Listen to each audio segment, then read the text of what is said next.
ಆತ್ಮೀಯರಿಗೆ ಜ್ಯೋತಿಷ್ಪಥ ಚಾನಲ್ಗೆ ಸ್ವಾಗತ. ಕುಜಚಾರ ಫಲ ಮತ್ತು ಪರಿಹಾರ ಈ ಒಂದು ವಿಶೇಷ ಸಂಚಿಕೆಯೊಂದಿಗೆ ನಿಮ್ಮ ಮುಂದೆ ಬಂದಿದ್ದೇನೆ. ಧನುರ್ರಾಶಿಯವರಿಗೆ ಉಂಟಾಗಬಹುದಾದ ಶುಭಾಶುಭ ಫಲಗಳು ಯಾವುದು? ಆತ್ಮೀಯರೇ, 21/6/2026 12:03 AM ಈ ಸಮಯಕ್ಕೆ ಸರಿಯಾಗಿ ಇದುವರೆಗೆ ತನ್ನ ಸ್ವಕ್ಷೇತ್ರವಾದ ಮೇಷರಾಶಿಯಲ್ಲಿದ್ದ ಅಂಗಾರಕ ವೃಷಭ ರಾಶಿಯನ್ನು ಪ್ರವೇಶ ಮಾಡ್ತಾ ಇದ್ದಾನೆ. ಪಂಚಮ ಸ್ಥಾನದಲ್ಲಿದ್ದ ಈಗ ಷಷ್ಠ ಸ್ಥಾನವನ್ನು ಪ್ರವೇಶ ಮಾಡುವ ಅಂಗಾರಕ ಧನುರ್ರಾಶಿಯವರಿಗೆ ಉಂಟು ಮಾಡಬಹುದಾದ ಶುಭಾಶುಭ ಫಲಗಳು ಯಾವುದು ಅಂತ ಶ್ರೋತೃಗಳ ಗಮನಕ್ಕೆ ಒಂದು ವಿಷಯ.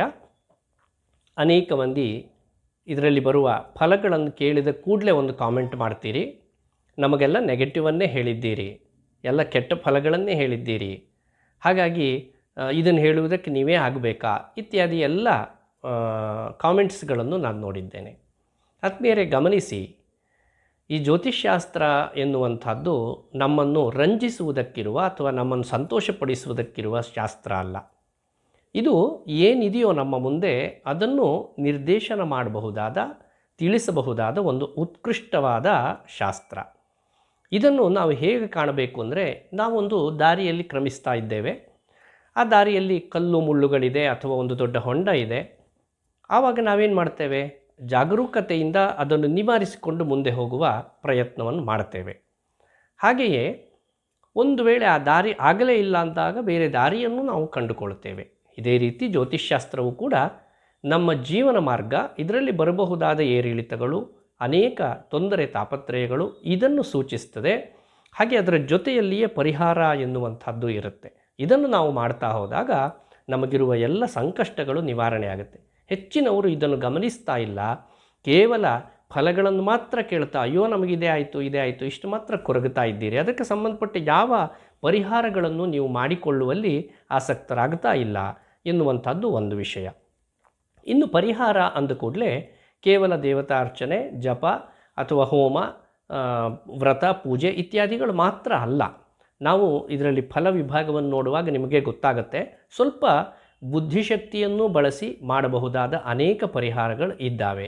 ಅಂಥದ್ದನ್ನು ಕೂಡ ನಾವು ಗಮನಿಸಬೇಕು ಎನ್ನುವುದಾಗಿ ಹೇಳ್ತಾ, 21/6/2026 12:03 AM ಈ ಸಮಯಕ್ಕೆ ಸರಿಯಾಗಿ ಒಂದು ಕುಂಡಲಿಯನ್ನು ಹಾಕಿದಾಗ ಕುಂಭ ಲಗ್ನ, ಲಗ್ನದಲ್ಲಿ ರಾಹು ಮಾಂದಿ, ದ್ವಿತೀಯದಲ್ಲಿ ಶನಿ, ವೃಷಭ ರಾಶಿಯಲ್ಲಿ ಅಂಗಾರಕ ಹಾಗೂ ಮಿಥುನ ರಾಶಿಯಲ್ಲಿ ರವಿ ಬುಧ, ಕರ್ಕಾಟಕ ರಾಶಿಯಲ್ಲಿ ಉಚ್ಚ ಸ್ಥಾನವನ್ನು ಪಡೆದಂತಹ ಗುರು ಮತ್ತು ಶುಕ್ರ, ಸಿಂಹರಾಶಿಯಲ್ಲಿ ಚಂದ್ರ ಹಾಗೂ ಕೇತು, ಈ ರೀತಿಯ ಗ್ರಹಸ್ಥಿತಿ ಇದೆ.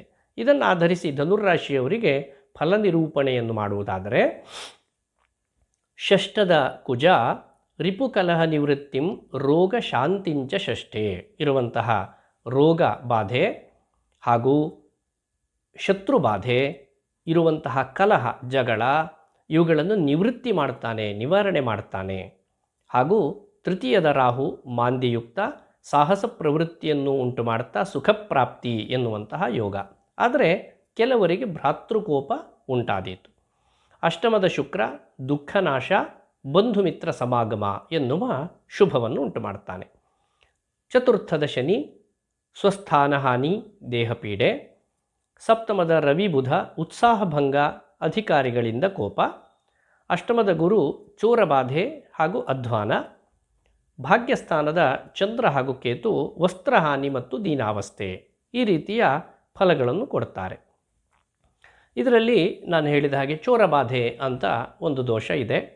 ನಿವಾರಣೆ ಹೇಗೆ ಮಾಡಿಕೊಳ್ಳಬೇಕು ಅಂದರೆ, ನಮ್ಮ ವಸ್ತುಗಳ ಬಗ್ಗೆ ನಿಗಾ, ಎಚ್ಚರಿಕೆಯನ್ನು ವಹಿಸುವಂಥದ್ದು. ಹಾಗೆ ಉತ್ಸಾಹಭಂಗ, ಉತ್ಸಾಹ ಯಾವತ್ತೂ ಕುಂದದ ಹಾಗೆ ನಮ್ಮ ದೇಹವನ್ನು, ಮನಸ್ಸನ್ನು ಸದೃಢವಾಗಿ ಇಟ್ಟುಕೊಳ್ಳುವಂಥದ್ದು. ವ್ಯಾಯಾಮಾದಿಗಳಿಂದ, ಯೋಗ ಪ್ರಾಣಾಯಾಮಾದಿಗಳಿಂದ ದೇಹ ಸುಸ್ಥಿತಿಯಲ್ಲಿದ್ದರೆ ಧ್ಯಾನಾದಿಗಳಿಂದ ಮನಸ್ಸು ಸುಸ್ಥಿತಿಯಲ್ಲಿ ಇರ್ತದೆ. ಹಾಗೆ ಅಧಿಕಾರಿ ವರ್ಗದವರ ಕೋಪ ಅಂತ ಇದೆ. ಆವಾಗ ಅವರನ್ನು ಆದಷ್ಟು ಓಲೈಸಿ ನಾವು ಕಾರ್ಯಗಳನ್ನು ಮಾಡಿಕೊಳ್ಳಬೇಕಾಗತ್ತೆ. ಸ್ವಸ್ಥಾನ ಹಾನಿ ಎನ್ನುವಂತಹದ್ದು ಒಂದು ಯೋಗ ಫಲ ಇದೆ. ಆವಾಗ ನಾವು ಇರುವಂತಹ ಸ್ಥಾನವನ್ನು ಬಿಡಬೇಕಾದ ಯಾವೆಲ್ಲ ಸಂದರ್ಭಗಳಿದ್ದಾವೋ ಆ ಸಂದರ್ಭಗಳನ್ನು ನಾವು ಉಪಾಯದಿಂದ ನಿವಾರಿಸ್ತಾ ಬಂದರಾಯಿತು. ಈ ರೀತಿಯ ಪರಿಹಾರಗಳನ್ನು ನಾವು ಬುದ್ಧಿಶಕ್ತಿಯಿಂದ ಕಂಡುಕೊಳ್ಳಬೇಕಾಗತ್ತೆ.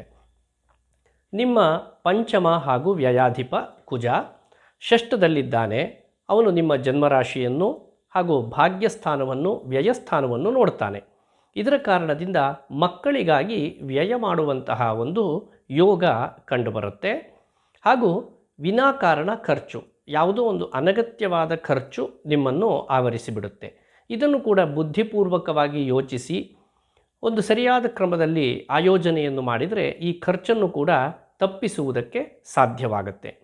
ಈ ರೀತಿಯಾಗಿ ಕುಜನ ಷಷ್ಠ ಸ್ಥಾನ ಪ್ರವೇಶ, ಇದರಲ್ಲಿ ಉಳಿದ ಗ್ರಹರ ಸ್ಥಿತಿ, ಇದನ್ನೆಲ್ಲ ಅನುಲಕ್ಷಿಸಿ ಶುಭಾಶುಭ ಫಲಗಳನ್ನು ಧನುರ್ರಾಶಿಯವರಿಗೆ ನಾವು ಹೇಳಬಹುದಾಗುತ್ತೆ. ಧನುರ್ರಾಶಿಯವರಿಗೆ ಮಾಡಬೇಕಾದ ಅನುಷ್ಠಾನ ಭೌಮ ಮಂತ್ರಾನುಷ್ಠಾನ, ಅಂದರೆ ಕುಜನ ಬೀಜ ಮಂತ್ರಾನುಷ್ಠಾನ. ನಿಮಗೆಲ್ಲ ಗೊತ್ತಿರುವ ಹಾಗೆ ಅನೇಕ ಮಂತ್ರಗಳು ನಮ್ಮಲ್ಲಿ ಲಭ್ಯ ಇದ್ದಾವೆ. ವೇದೋಕ್ತವಾದ ಮಂತ್ರಗಳು, ಪುರಾಣೋಕ್ತ ಮಂತ್ರಗಳು, ಕಲ್ಪೋಕ್ತವಾದಂತಹ ಮಂತ್ರಗಳು, ಹಾಗೆ ವಿಶೇಷವಾದ ಬೀಜಾಕ್ಷರ ಸಂಯುತವಾದ ಮಂತ್ರಗಳು. ಇವುಗಳಲ್ಲಿ ಯಾವುದನ್ನು ಅನುಷ್ಠಾನ ಮಾಡಬೇಕು ಎನ್ನುವಂತಹ ಪ್ರಶ್ನೆ ಸಹಜವಾಗಿ ಬರುತ್ತೆ.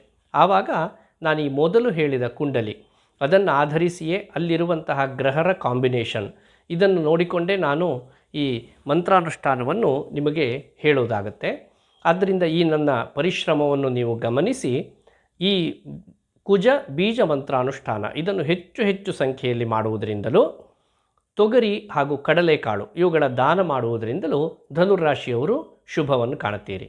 ಮಂತ್ರ ಹೀಗಿದೆ: ಓಂ ಕ್ರಾಂ ಕ್ರೀಂ ಕ್ರೌಂ ಸಹ ಭೌಮಾಯ ನಮಃ. ಓಂ ಕ್ರಾಂ ಕ್ರೀಂ ಕ್ರೌಂ ಸಹ ಭೌಮಾಯ ನಮಃ.